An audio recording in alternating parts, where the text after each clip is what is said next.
sustainability. Kedua, pentingnya pengelolaan areal berkonservasi tinggi dan berstok karbon tinggi di areal perkebunan kelapa sawit secara resmi saya nyatakan dibuka.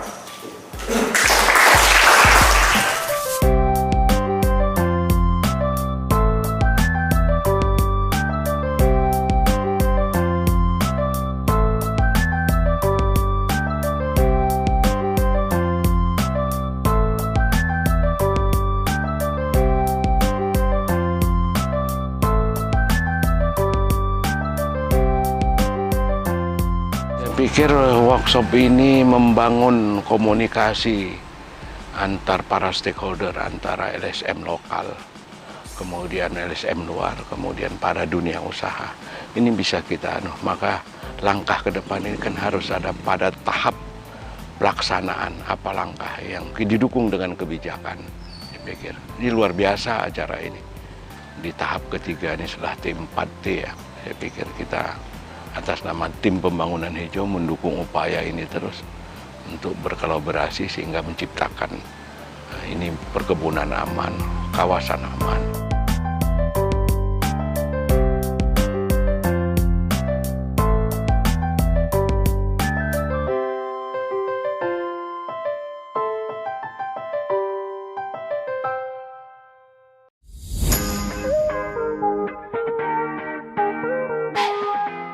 Dan harapan saya dengan acara ini, melalui acara ini dapat menggugah perusahaan untuk bisa menerapkan apa yang telah mereka ketahui di sini, melindungi kawasan-kawasan yang dianggap penting, baik itu yang berkaitan dengan konservasi dan nilai karbon yang ada di wilayah mereka, di areal perkebunan mereka, sehingga mereka dapat meningkatkan produksi.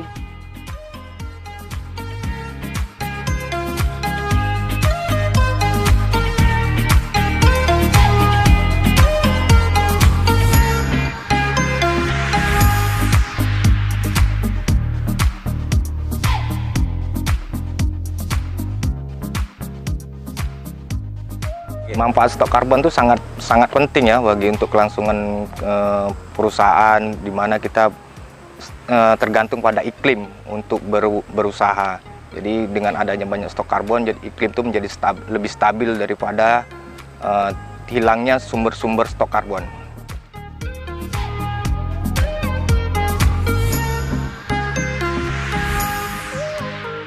Tentunya saya sangat berharap dengan adanya workshop ini, pemahaman dari para peserta, khususnya para pelaku usaha, termasuk juga NGO, itu lebih meningkat terhadap pentingnya identifikasi, pengelolaan, ataupun perlindungan areal konservasi tinggi maupun areal berstok karbon tinggi.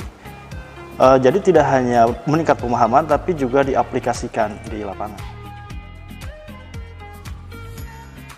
Kami dari Bapeda terkait kegiatan pembangunan hijau yang telah digagas oleh pemerintah daerah dan Urban Foundation atau TFT ya, dengan tujuan-tujuan yang sangat mulia ya, diantaranya memberikan pemahaman dan prinsip-prinsip bagaimana kita menjaga lingkungan dan memastikan karbon itu tersedia. Dalam tanah, di atas langit, bahkan ada